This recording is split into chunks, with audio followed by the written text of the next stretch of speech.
రెండవ అధ్యాయం 9వ వచనం. ఈ కడవరి మందిరం యొక్క మహిమ మునుపటి మందిరం యొక్క మహిమను మించునని సైన్యములకు అధిపతియగు యెహోవా సెలవిస్తున్నాడు. ఈ స్థలమందు నేను సమాధానము నిలుప అనుగ్రహించేదను. ఇదే సైన్యములకు అధిపతియగు యెహోవా. ఈ స్థలమందు నేను సమాధానము నిలుప అనుగ్రహించేదను. ఇది మొదటి వాగ్దానం. రెండవ వాగ్దానం ఏంటి? చదవండి. కీర్తన 122 చదువు.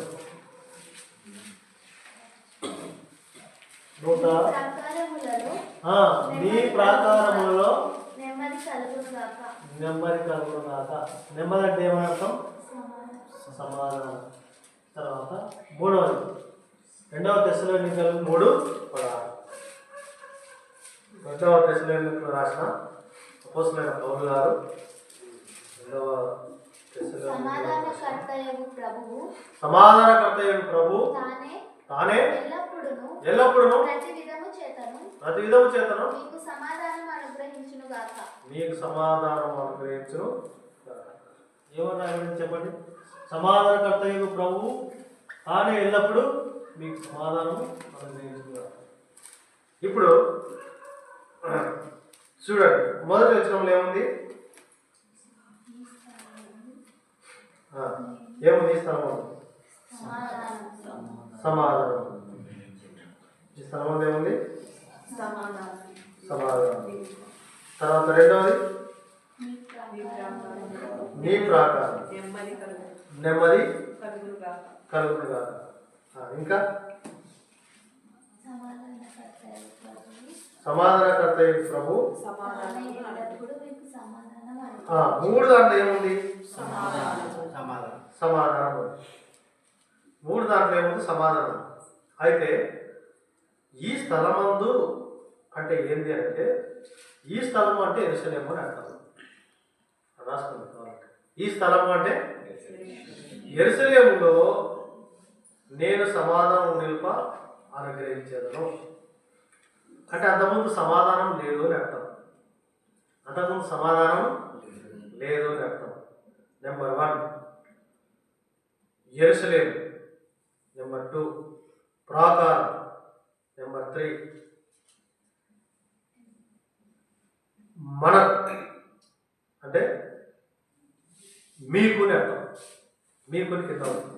మీకు సమాధానం అనుగ్రహించడం కాక జరగాలి. పనులు జరుగుతుంది కదా. చూడండి, ఇదేమో ఈ స్థలం అంటే ఏమి? యెరూషలేము. ఇది ప్రాకారం. ఇక్కడ మీకు మనం అంటే అర్థమేమి? ఇది ఏల్బేతేలు మందిరం. ఇది ఒక యెరూషలేము. ఈ యెరూషలేము కాంపౌండ్ ప్రాకారము అని. కాంపౌండ్ ఏంది? ప్రాకారం. మీకు అంటే ఎవరు? మనము అంటే 3 భాగాలు ఉన్నాయి. 3 భాగాలు ఉన్నాయి. అంటే అర్థం ఏంటంటే, ఒకటి ఈ స్థలము అంటే యేసు ప్రభువును చూపిస్తుంది. యేసును చూపిస్తుంది. ఈ స్థలము అంటే యేసు. యేసు అంటే ఎవరు? రక్షకుడు. నీ ప్రాకారం. ప్రాకారము అని అంటే ప్రాకారంలో ఏముంది? భద్రత. ప్రాకారం భద్రత, చుట్టూ భద్రత. భద్రత ఉంటే మనకు సమాధానం ఉంటుంది. భద్రత ఉంటే మనకు సమాధానం ఉంటుంది. అయితే దీన్ని ఒక విధంగా మనం చెప్పుకోవచ్చు. ఏంటంటే, యేసుక్రీస్తు ప్రభువు ఆయన ఈ లోకానికి రానప్పుడు నిర్గమకాండంలో మందిరాన్ని కట్టాడు కదా? కట్టాడు. ఆ ప్రత్యక్ష గుడారం మొదలు. కాబట్టి ఈ వాగ్దానం గురించి మనము కొన్ని విషయాలు మనం చూసుకొని వాగ్దానం తీసుకుని వెళ్దాం. ఈ హగ్గయి 2వ అధ్యాయము 9వ వచనంలో ఈ స్థలమందు నేను సమాధానము నిలుప అనుగ్రహించేదను అని చెప్పాడు. హగ్గయి అంటే అర్థం ఏంటంటే పండుగ, ఉత్సవములు, పండుగ లేదా ఉత్సవములు. మొదటగా ఈ యొక్క దేవాలయం ఎక్కడ స్టార్ట్ అయిందంటే నిర్గమకాండం 24వ అధ్యాయం 24వ అధ్యాయం 25, 26 చదివితే మనకు అర్థమవుతుంది. 24, 16 వచనం. యెహోవా మహిమ సీనాయి కొండ మీద నిలిచెను, మేఘం 6 దినములు దాన్ని కమ్ముకొనెను. 7వ దినమున ఆయన ఆ మేఘము నుండి మోషేను పిలిచినప్పుడు యెహోవా మహిమ ఆ కొండ శిఖరం మీద దహించు అగ్ని వలె ఇశ్రాయేలు కళ్ళు కనబడెను. యెహోవా మహిమ ప్రకాశం సీనాయి పర్వతం మీద నిలిచింది. తర్వాత 26వ అధ్యాయం మొదటి వచనం. 26వ అధ్యాయం మొదటి వచనం. మరియు నీవు 10 తెరల నీవు 10 తెరలతో మందిరం చేయవలెను. ఏం చేయాలా? ఒక మందిరం చేయవలెను. ఒక మందిరమును చేయవలెను అంటే అర్థం ఏంటంటే నివాసం, దేవుడు నివసించడానికి నివాసం, ఆయన సన్నిధిని చేయాలి. స్టార్ట్ అయింది, అక్కడ స్టార్ట్ అయింది. స్టార్ట్ అయిన తర్వాత రాజుల మొదటి గ్రంథం 5వ అధ్యాయం 5వ వచనం. రాజుల మొదటి గ్రంథం 5వ అధ్యాయం. కాబట్టి నీ సింహాసనం మీద నేను నీకు బదులుగా కూర్చుండబెట్టు నీ కుమారుడు నా నామఘనతకు ఒక మందిరమును కట్టించును. కట్టించును. ఎవరి కొరకు? దేవుని కొరకు. నా నామ ఘనత కొరకు ఒక మందిరమును కట్టించును అని దేవుడు దావీదుతో వాగ్దానం చేశాడు. అందుకే సొలొమోను ఆ దేవాలయాన్ని కట్టినాడు, ఎంతో వైభవంగా కట్టినాడు. అలాంటి దేవాలయం ప్రపంచంలో ఎక్కడా లేదు. అట్టి దేవాలయం అంత జ్ఞాని. ఆ దేవాలయాన్ని కట్టిన తర్వాత ఏం జరిగిందంటే బబులోను సైన్యము ఆ సొలొమోను దేవాలయాన్ని ధ్వంసం చేసింది. బాగా వినండి, అందుకే ఈ వాగ్దానం చెప్పారు. ఎవరు దాన్ని పడగొట్టారు? బబులోను సైన్యం, బబులోను వాళ్ళ రాజ్యం వచ్చింది, ఆ దేవాలయాన్ని పడగొట్టినారు. పడగొట్టిన తర్వాత కొంతకాలానికి మరలా జెరుబ్బాబెలు అనేటువంటి రాజు, అంటే యూదుడు, ఒక రాజవంశీకుడు, ఈయనను పిలిచినారు. అప్పుడు ఏలుతున్నటువంటి రాజులు జెరుబ్బాబెలును పిలిచి మీరు మందిరాన్ని కట్టుకోండి అని చెప్పారు. జెరుబ్బాబెలు తిరిగి మందిరాన్ని కట్టాడు. మందిరాన్ని కట్టిన తర్వాత అది కూడా ఆ యొక్క జెరుబ్బాబెలు దేవాలయం కట్టబడింది. తర్వాత అది కూడా కొంచెము అక్కడక్కడ శిథిలావస్థకు వచ్చినప్పుడు దానిని హేరోదు, మన మతరాష్ట్రంలో హేరోదు ఉన్నాడు కదా, ఆ హేరోదు దాన్ని మరమ్మతులు చేసి దాన్ని కొంచెం బాగు చేసినాడు. బాగు చేసిన తర్వాత ఆ దేవాలయాన్ని ఒమర్ అనేటువంటి ఒక ముస్లిం పడగొట్టినాడు. ఇప్పటికీ అట్నే ఉంది. ఒక ముస్లిం దాన్ని పడగొట్టి మసీదు కట్టాడు. అది ఇప్పుడు ఉంది. ఇది దేవాలయం. అందుకనే ఈ దేవాలయం గురించి రాస్తూ ఉన్నాడు. ఏమని రాస్తూ ఉన్నాడు? ఈ స్థలమందు నేను సమాధానం నిలుప అనుగ్రహించాను. అంతకుముందు సమాధానం లేదు. ఇశ్రాయేలు ప్రజలు వారు చెడిపోయినటువంటి వారు, ఈదులు చెడిపోయినటువంటి వారు. యెహెజ్కేలు గ్రంథం 8వ అధ్యాయం నుండి 8, 9, 10, 11 అధ్యాయాలు ఈ అధ్యాయంలో రాయబడింది. ఈ అధ్యాయాలు అన్నీ చెప్పడానికి వీలు కాదు, కానీ కొన్ని మాత్రమే నేను చెప్పి నేను ముందుకెళ్తాను. ఏంటంటే 8వ అధ్యాయం 3వ వచనం, 8వ అధ్యాయం 3వ వచనం ఏం చెప్తున్నాడు? మరియు చెయ్యి వంటిది ఒకటి ఆయన చాపి నా తల వెంట్రుకలు పట్టుకొనగా ఆత్మ భూమాకాశం మధ్య నన్నెత్తి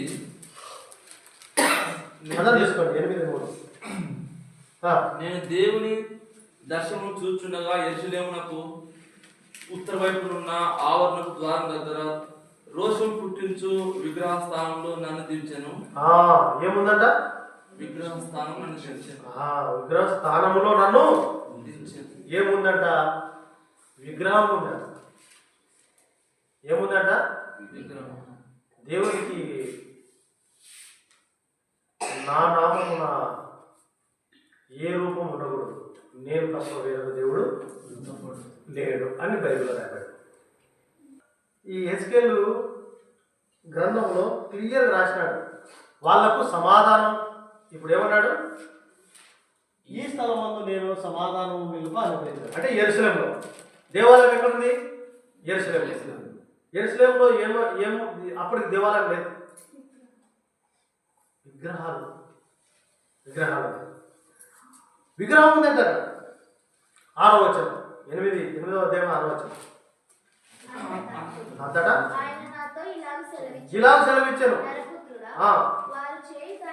వారు చేయి దానిని నీవు చూస్తున్నావు కదా, నా పరిశుద్ధ స్థలము విడిచిపోనట్లు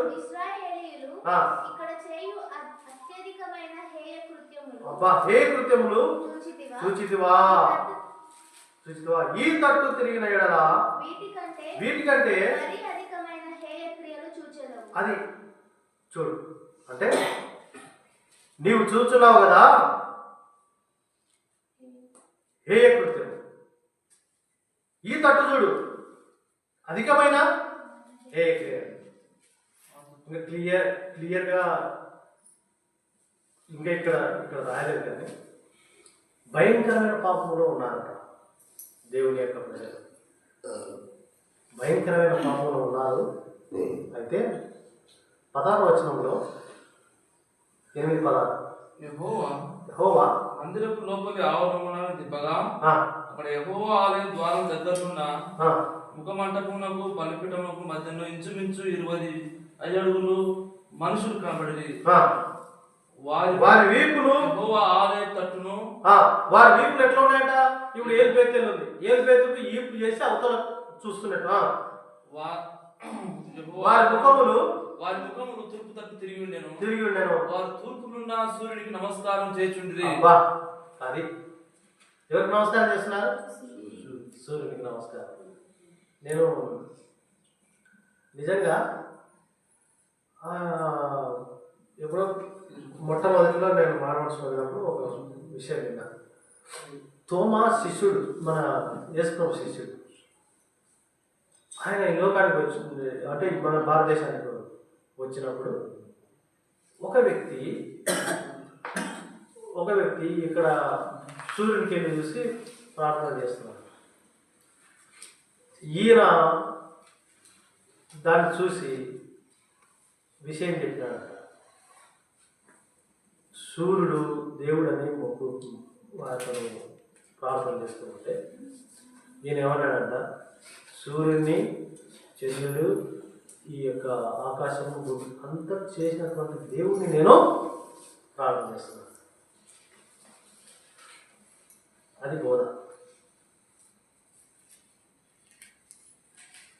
దేవుడు ఎంతో గొప్పవాడు అనే సంగతిని నీవు నేను ఎరిగి ఉన్నాము కనుక మనము ఆయన సన్నిధిలో మనం ఈ స్థలం ముందు నెమ్మది, సమాధానం, సంతోషం మరి ఇచ్చి ఉన్నాడు. అయితే వాళ్ళకు లేదు. ఎందుకు లేదు?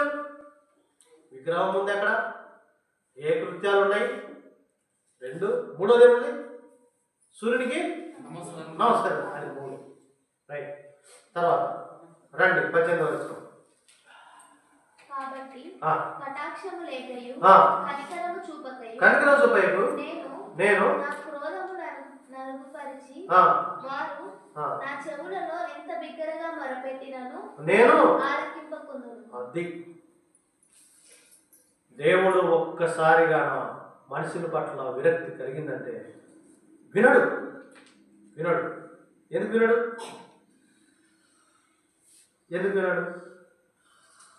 చెప్తారా? సౌలు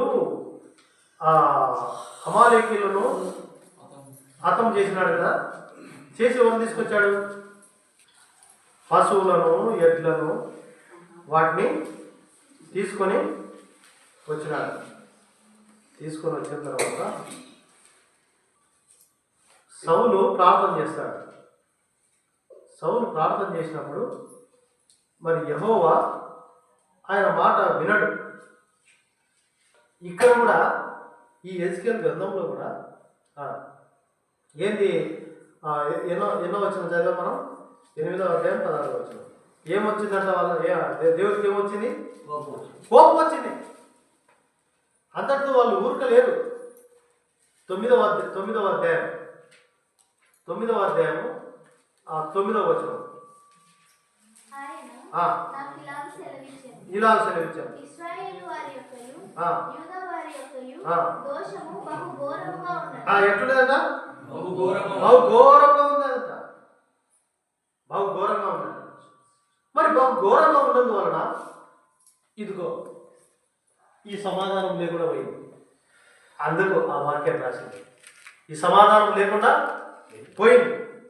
తర్వాత 11వ అధ్యాయం 17వ వచనం. కాగా నీవు ఈ మాట ప్రకటింపుము. ఆ. ప్రభువైన యెహోవా సెలవిచ్చినదేమనగా ఆయా జనముల మధ్య నుండి నేను మిమ్మును సమకూర్చి మీరు చెదరగొట్టబడిన దేశములలో నుండి మిమ్మును రప్పించి ఇదిగో మీరు ఏం చేసినారు? ఏ కృత్యములు చేసినారు? తర్వాత ఏం చేసినారు? విగ్రహాలను పెట్టుకున్నారు, సూర్య నమస్కారాలు చేసినారు. మీరు నా కోపం తెప్పించినారు. నేను తప్ప వేరొక దేవుడు లేడు. అయితే ఇశ్రాయేలు ప్రజలు, యూదా వారు వారి దోషం బహు ఘోరంగా ఉన్నది. వారు యెహోవా దేశమును విసర్జించిననియు ఆయన మమ్మను కారణని అనుకొని దేశమును హత్యతోనూ పట్టణమును తిరుగుబాటుతోనూ నింపి ఉన్నారు. 9వ అధ్యాయం 10వ వచనంలో. అయితే వారి ప్రవర్తన ఫలమును వారు అనుభవింపజేసేదను. అవిసనార బట్ట ధరించుకొని లేకుని చిరాకుని వాడు వచ్చి నీవు నాకు ఆజ్ఞాపించినట్లు నేను చేసిందని మనవి చేశాను. అయితే దేవుడు ఇశ్రాయేలు ప్రజలు యూదా వారికి శిక్ష విధించినాడు. తర్వాత దేవుడి వారిని ఇచ్చినాడు. 11వ అధ్యాయం 17వ వచనంలో ఏం చేసినాడు? చెప్పు, చదువు. కాగా నీవు ఈ మాట ప్రకటింపము. ప్రభువైన యెహోవా సెలవిచ్చినదేమనగా ఆయా జనముల మధ్య నుండి నేను మిమ్మల్ని సమకూర్చి మీరు చెదరగొట్టబడిన దేశముల నుండి మిమ్మల్ని రప్పించి ఇశ్రాయేలు దేశమును మీ వశం చేసేదను. వారు అక్కడికి వచ్చి అక్కడ ఇశ్రాయేలు దేశమును మీ వశము చేసేదను. అంతకుముందు దేవుడు ఏం చేసినాడు? 9వ అధ్యాయం 7వ వచనంలో 9వ అధ్యాయం 7వ వచనంలో ఆయన మందిరమును అపవిత్రపరిచి ఎందుకు పరిచినాడు? దేవుడే అట్లా చేసినాడంట. ఎందుకు చేసినాడు? వీళ్ళు ఏ కృత్యంలో చేసుకుంటూ సూర్య నమస్కారాలు చేస్తూ విగ్రహ పూజ చేస్తూ ఇవన్నీ చేస్తూ ఉంటే దేవుడే ఏం చేసినాడు? మందిరమును పరచుడి, ఆవరణములను హతమైన వారిని నింపుడి. అది మందిరము నింపుడి. వినండి, మందిరము ప్రాకారం ఏమైనా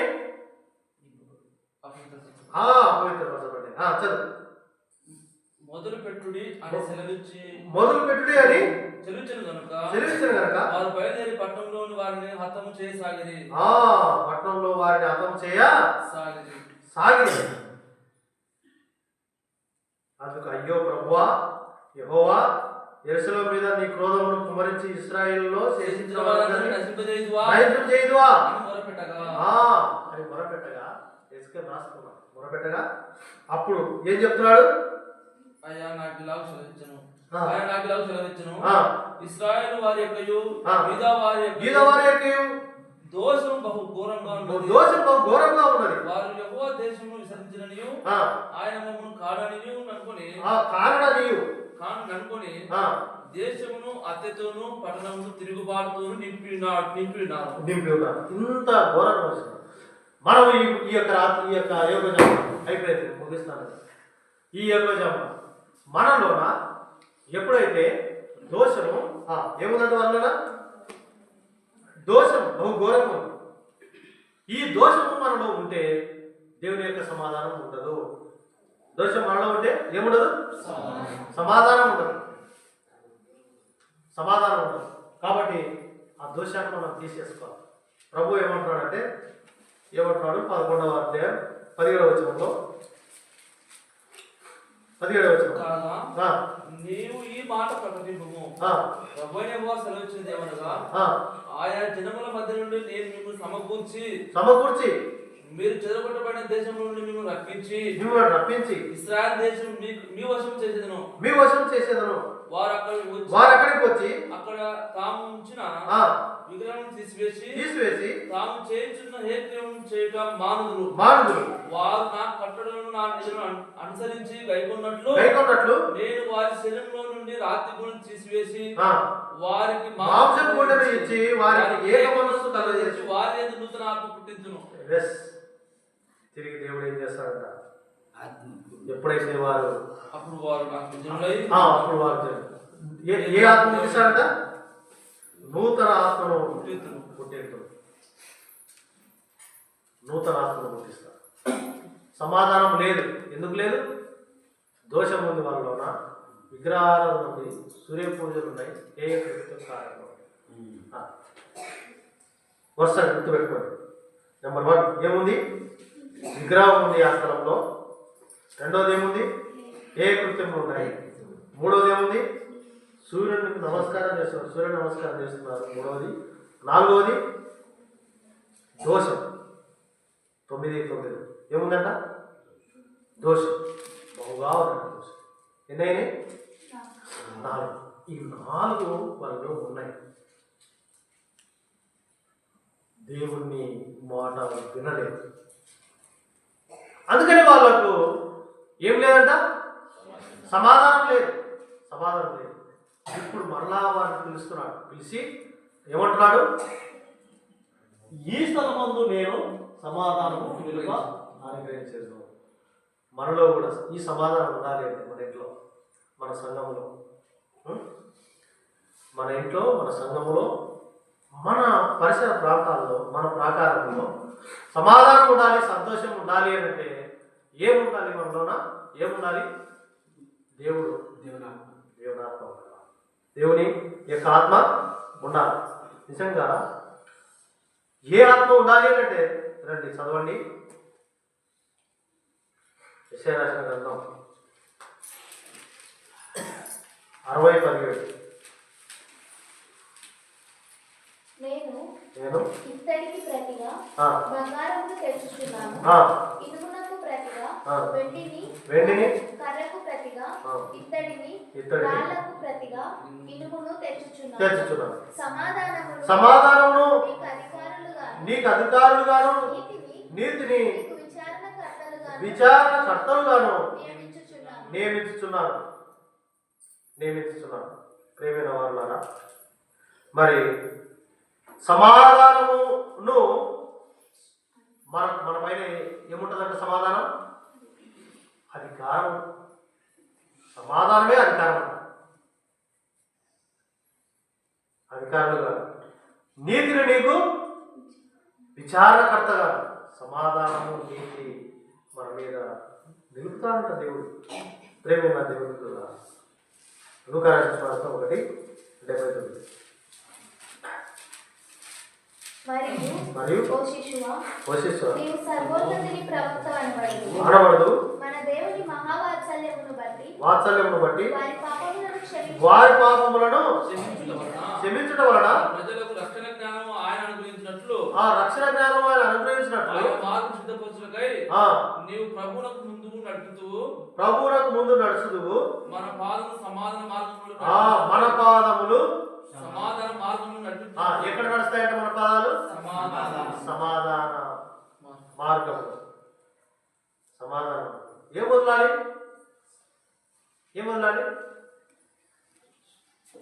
మనం ఏం వదలాలి? దోషములు, విగ్రహాలు, సూర్య నమస్కారం. అంటే అర్థమేంటంటే లోకము మనలో ఉండకూడదు. అవి తీసేసుకుంటే అప్పుడు మనకు సమాధానం వస్తుంది. ఒక మాట చెప్పుకొని మనం గురించుకుందాం. తులసి 1 అందరూ తీసుకోండి, అదొకటి చదువుకొని మనం గురించుకుందాం. ఆయన యందు సర్వ సంపూర్ణత నిలిచిపోవాలనియు ఆయన శిలువ రక్తం చేత సంధి చేసి అంటే సర్వ సంపూర్ణత నిలిచిపోవాలని ఆయన శిలువ రక్తం చేత సంధి చేసి ఆయన ద్వారా సమస్తమును భూలోకమందునవైనను పరలోకమందునవైనను వాటన్నిటిని ఆయన ద్వారా తనతో సమాధాన పరచుకున్నవారు. ఏంటి అవి? భూలోకమైన పరలోకమైన వాటన్నిటిని ఆయన ద్వారా తనతో సమాధాన పరచుకునేవారని దేనితో సమాధానం చేసినాడు? శిలువ రక్తంతో సమాధానం. శిలువ రక్తంతో ఏంటి? ఎట్లా సమాధానం పరిచినాడు?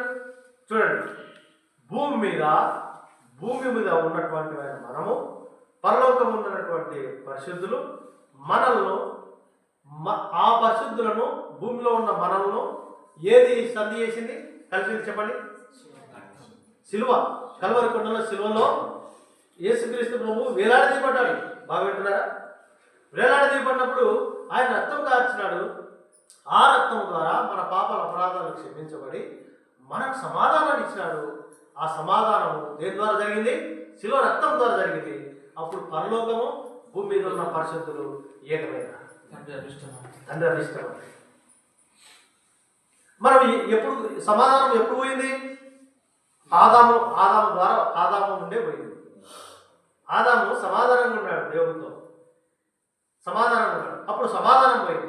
ఈ సమాధానం మనకు కావాలి అంటే యేసుక్రీస్తు ప్రభు యొక్క రక్తంలోనే మనకు సమాధానం వచ్చింది. భూమి మీద ఉన్న మనము, పరలోకంలో ఉన్న పరిశుద్ధులు అది తండ్రికి అభిష్టం. ఇశ్రాయేలు ప్రజలు, అన్యులమైన మనం ఇద్దరము సౌభాగ్యం. ఇశ్రాయేలు సౌభాగ్యంగా దేని ద్వారా? శిలువ రక్తం ద్వారా. ఆ రక్తం ద్వారా కడగబడినటువంటి మనము ఏ క్రియలు చేయకుంటే ఈ సమాధానము మన మీద ఉంటుంది. మన ఇంటి పైన ఉంటుంది, మన మందిరం పైన ఉంటుంది, మన పైన ఉంటుంది, ప్రాకారంలో ఉంటుంది. ప్రభు తానే మనకు సమాధానమై ఉండి సమాధానపరమైన మార్గంలో మనల్ని నడిపిస్తుంది. దేవుడి వాక్యం దీవించుకున్నారు.